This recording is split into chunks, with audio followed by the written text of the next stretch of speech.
Gue tuh jujur aja nih ya, sebenarnya males banget itu ngebahas hal ini. Cuma gue tuh juga orang yang selalu mengikuti perkembangan teknologi, perkembangan zaman, dan juga perkembangan negara. Nah, seperti itu. Sebenarnya ini pembahasan yang nggak ada hubungannya sama wibu-wibunya. Yang wibu dari pembahasan ini cuma wallpaper desktop gue aja. Kalian tahu kan dari anime apa? Gitu. Yang ingin gue bahas adalah hal yang lagi rame dibahas. Biarpun sebenarnya gue ngebahasnya telat banget. Tapi ya sikatan aja lah ya. Kemarin-kemarin gue nggak bisa bahas karena ngurusin anak orang gitu, cewek lagi. Nah, jadi untuk pembahasan kali ini tuh gue mah simple man aja gitu ya, simple man aja. Yang ingin gue bahas adalah tentang laptop 10 juta yang dikeluarkan oleh Menteri Pendidikan, dan ya kayak gitu-gitulah ya. Gue juga bingung, tiba-tiba menteri mau bagi-bagi laptop, itu luar biasa banget sih ya. Menurut gue itu keren gitu. Kalau misalnya pemerintah kita itu mau membagi-bagikan laptop di zaman yang susah ini, serba susah gitu kan. Ngapa-ngapain susah, nyari cewek pun susah gitu kan. Nonton anime pun susah gitu kan. Nah, yang ingin gue bahas adalah tentang spesifikasi laptopnya. Buat teman-teman yang nggak tahu, gue di sini ngomong dengan kadar gue sebagai orang yang mengikuti perkembangan zaman. Gue juga mengikuti perkembangan laptop, gadget, dan juga software-software teknologi yang berhubungan dengan komputer ataupun processing seperti itu ya. Jadi ketika gue membaca berita di sini ya, berita tentang laptop 10 juta per unit, itu gue bacain dulu tentang spesifikasinya yang sebenarnya udah banyak banget gue baca di sosial media gitu kan. Di sini spesifikasi simple ya. Di sini gue ambil dari situs kompas.com. Nih speknya seperti ini. Asem apaan sih nih? Nah, seperti ini ya. Ini spesifikasinya nih. Jadi dua prosesor Core 2, bagi yang nggak tahu mungkin maksudnya Core 2 Duo atau misalnya dual core gitu ya. Frekuensi di atas 1,1 GHz gitu ya. Intel Core i3 aja 3,1 gitu ya. Kayak 1M 1 miliar atau gimana? Gue kira 4 MB atau apa gitu. Ya pokoknya mirip-mirip kayak gitu ya. Memori standar terpasang 4 GB DDR4. Lah ini oke lah ya. Cuma base clocknya berapa? Hard drive 32 GB, cocok nyimpan kebab mana muat ini. USB port dilengkapi dengan USB 3.0. Berapa biji gitu penasarannya? Kalau cuma sebiji, ya cuma mouse doang itu dicolok. Networking pakai wireless LAN ini ya, ini boleh layani standar ini.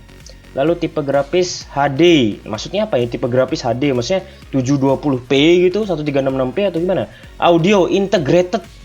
Kenapa nggak sebut merek, Bos? Monitor 11 inci LED, oke. Daya power maksimum 50 watt, oke. OS, Chrome OS, ya oke lah ya. Device manager ready to activated Chrome Education upgrade dan bla bla bla. Masa garansi 1 tahun. Jadi yang gua dengar dari sosial media dan juga lain-lain itu tuh simple banget gitu ya. Bahwa nanti pemerintah menganggarkan dana sekitar 2,4 triliun atau berapa, pokoknya 2,4 atau 240 atau 2.400 triliun gitu ya. Lah itu yang sendiri aja lah gitu. 10 juta kali 240 ribu itu berapa? Nah itu yang dianggarkan oleh pemerintah untuk membeli minimal spesifikasi itu kayak gini gitu kan. Yang jadi pertanyaannya gitu kan, 10 juta per unit itu mahal banget gak sih? Jawabannya kelewatan mahal gitu kan. Gue nggak nanggung-nanggung gitu ya, mahal banget gitu kan. HP aja sejutaan Xiaomi itu dapat 64 GB, RAM 4 GB. Lah ini dapatnya 32 GB, RAM-nya 4 GB gitu kan. Lalu kalau HP itu dapatnya sudah quad core, dan ini masih dapat laptop dual core gitu kan. Jadi pertanyaannya, kalau misal dihitung-hitung ini spek harga berapaan sih? Ini laptop harga berapaan? Apakah sejutaan? Apakah 2 jutaan? Ya, pertama itu gue juga kurang tahu gitu ya. Pertama kali yang ingin gue penasaran tuh lah Chrome OS.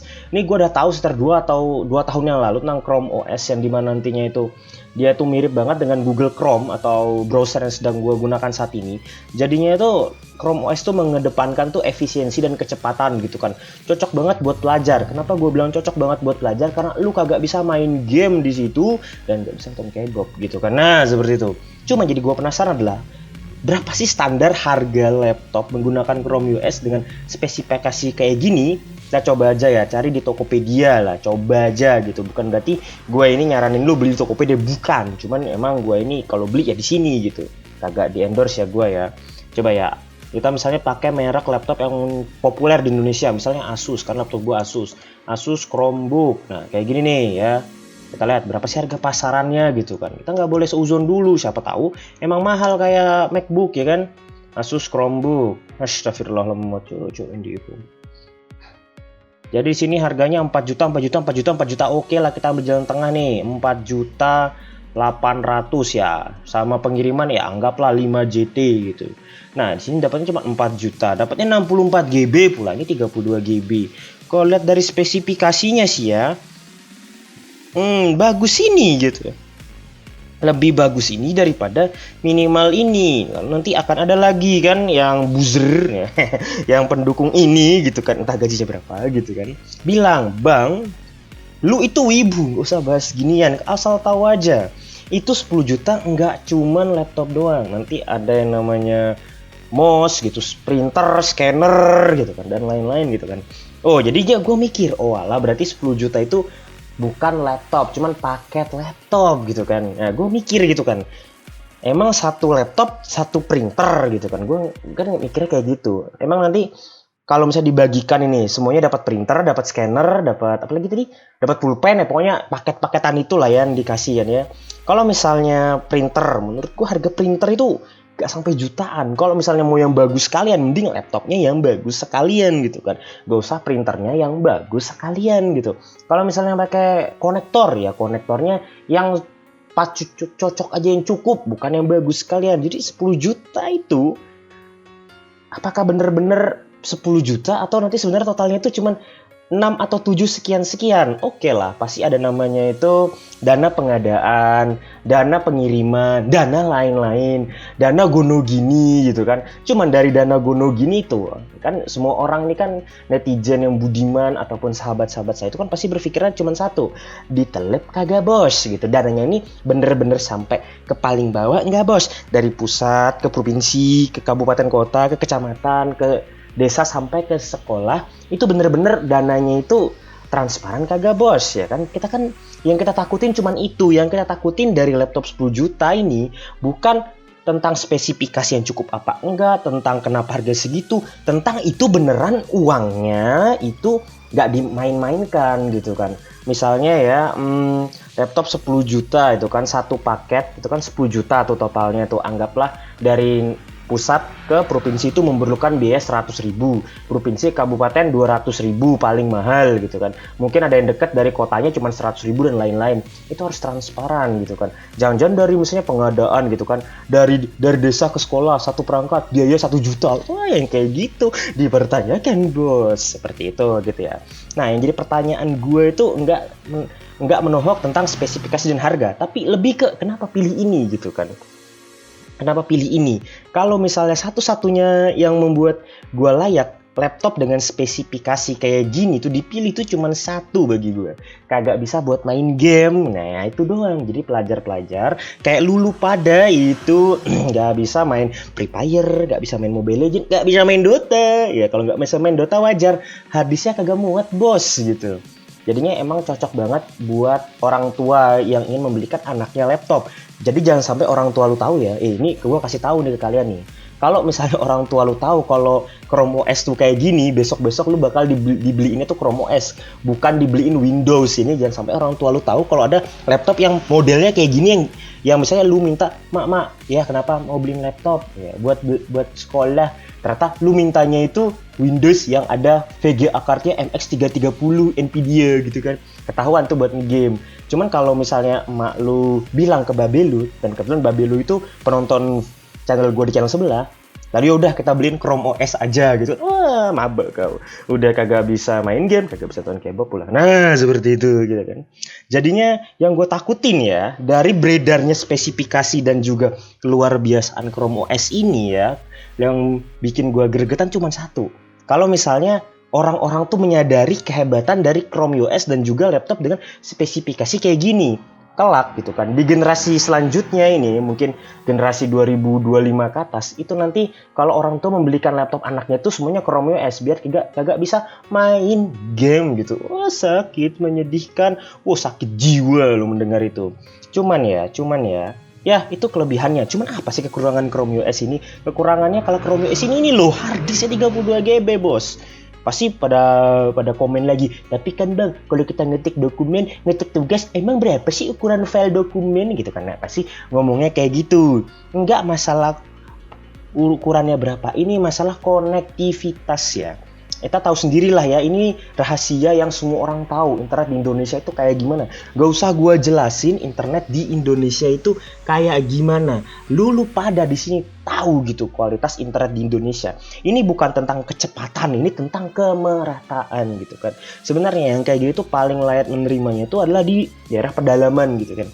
Pedalaman yang kebetulan itu sukar belajar online karena memang ya gue nggak mau bilang kayak gini, cuman ya anggaplah ya di kampung-kampung itu jarang pelajar yang punya gadget gitu kan, mungkin karena dasar apa kurang suka gadget atau apa ya seperti itu. Kita nggak bisa ngambil garis lurus ya elah bang seluruh orang di Indonesia tuh pasti melek teknologi, melek teknologi. Bapak kau tuh teknologi ya. Bapak kau tuh cosplayer gitu. Nggak bisa kita meratakan seperti itu. Target yang mau dikasihkan 240.000 unit itu kemana? Ke orang kaya atau ke orang yang membutuhkan? Itu yang harus dipikirkan terlebih dahulu. Kalau misalnya ke orang yang membutuhkan, anggaplah orang-orang yang nggak punya gadget untuk belajar online, kira-kira ngerti nggak bos pakai Chrome OS bos? Itu dia, ngerti nggak pakai Chrome OS, ngerti nggak pakai internet, ngerti nggak cloud, ngerti nggak ngupload gitu kan. Entar buka ada tulisan koneksi tidak terhubung pakai bahasa Inggris, do not connectivity. Habis itu ngomong kan bingung nih orang-orangnya ini katanya mikirnya satu, oh ini barangnya udah rusak gitu kan, dikasihlah ke gue terima, gue jual lagi gitu. Jadi kita sudah melihatin kan kalau harganya itu 4 juta, anggaplah 5 juta lah ya, anggap sama pengiriman gitu, pengiriman pajak PPh dan juga uang buat kurirnya beli kopi ya, anggaplah 5 juta seperti itu. Nah kita hitung nih 5 juta terpakai buat beli mesin ya kan. Nah 5 jutanya lagi kita anggaplah untuk peripheral ya, kita menyebutnya itu peripheral seperti scanner, printer, Edelink, modem dan lain-lain, pulpen, apalagi ya, mikrotik segala macam, kabel LAN atau kabel RG segala macam, itu anggaplah 3 juta gitu. Karena gue nggak habis pikir kalau semua itu sampai 5 juta juga itu belinya sekampung apa sekarung gitu kan. Karena gue juga mikir juga gitu kan, anggaplah ini 5 juta laptop, 5 juta kursi gaming, itu menurut gue masih waras itu kan. Cuman ngapain lu ngabisin dana jutaan hanya untuk beli kursi gitu kan. Cuman itu bisa menjadi masukan juga itu kan, siapa tahu kita kan nggak tahu nih kita nih. Kalau misalnya sebenarnya 5 juta itu untuk beli kursi gitu, biawak sekali gitu kan. Langsung aja kesimpulan, dah capek juga gue ngomong gitu kan. Kesimpulannya adalah Chrome OS itu jangan sampai ketahuan bapak dan mak kau. Jadi nanti kalau misalnya lu minta beliin laptop lalu bilangnya lu untuk belajar dan bapak mak kau itu juga melek teknologi, nah berarti kau tidak akan dibelikan yang harddisknya 1 TB gitu kan. Kesimpulan kedua gitu kan, gue masih mikir keras. Kalau misalnya hanya milih Chrome OS hanya untuk kecepatan, kenapa nggak beli laptop 3 jutaan udah SSD 128 GB? Seperti Asus VivoBook kayak Lenovo IdeaPad kayak dan lain-lain gitu kan, yang memang pakai SSD dan pakai Windows. Karena apa? Sekarang laptop-laptop yang harganya 5 jutaan ke bawah ya, itu sudah dikasih Windows gratis, Office gratis, dan juga dengan sistem operasi Windows yang lebih banyak digunakan oleh orang-orang di Indonesia. Karena gue jujur aja Chrome OS itu di Indonesia tuh kagak terkenal ya. Ada di sini yang pakai Chrome OS. Ada di sini pas beli laptop bilang beli Chrome OS aja. Kelebihannya apa? Gak bisa main Dota. Nah, nggak ada kayak gitu kan. Nggak ada. Jadinya itu aja sih. Kenapa nggak beli laptop yang dengan performa yang mirip dan yang lebih mudah digunakan dan lebih umum gitu kan? Kenapa nggak seperti itu? Nah, maklum sih gue nggak sepintar orang-orang di atas sana gitu kan, bukan di atas genteng gue gitu ya. Lalu juga kesimpulan gue berikutnya, apa lagi ya kesimpulan gue berikutnya ya? Oh iya, tentang Chrome OS ini ya. Chrome OS itu sedikit sensian sana internet gitu kan. Nah ini yang paling penting juga gitu. Kalau misalnya internetnya itu kagak ada, ya gimana lu ngurusnya gitu kan. Misalnya lu mau kasih ke pelosok-pelosok gitu kan, sampai sono Telkomsel aja kagak ada gitu kan. Ketika Telkomselnya ada gitu kan, sinyalnya ada gitu, ternyata biayanya mahal gitu kan. Yang paling penting mending 2,4 triliun atau berapa tuh dananya itu lu mending kasih ke perusahaan ini gitu kan, suruh ngurangin harga bos. Gue internet mahal kali gitu kan, udah mahal kali, lu tahu sendiri ya kualitas internet gue kayak gimana lah, biawak gitu. Ya udahlah ya, ini masih part 1 dari bacotan gue tentang laptop 10 jutaan. Gue nggak habis thinking gitu ya di channel ini yang isinya wibu, tiba-tiba gue jadi sok-sokan ngebahas yang kayak ginian. Tiba-tiba di depan ada tukang bakso gitu kan, lalu lu cuma bisa teriak gitu kan, Anda diminta menghadap Hokage. Oh my god seperti itu. Dah, Itu aja kali ya yang bisa gua bacotin di video kali ini. Terima kasih telah menonton. Selama 15 menit video ini berjalan, gue si RY dengan nickname Avel Starlight. Sampai ketemu di video gua yang lebih greget dan lebih aneh lainnya.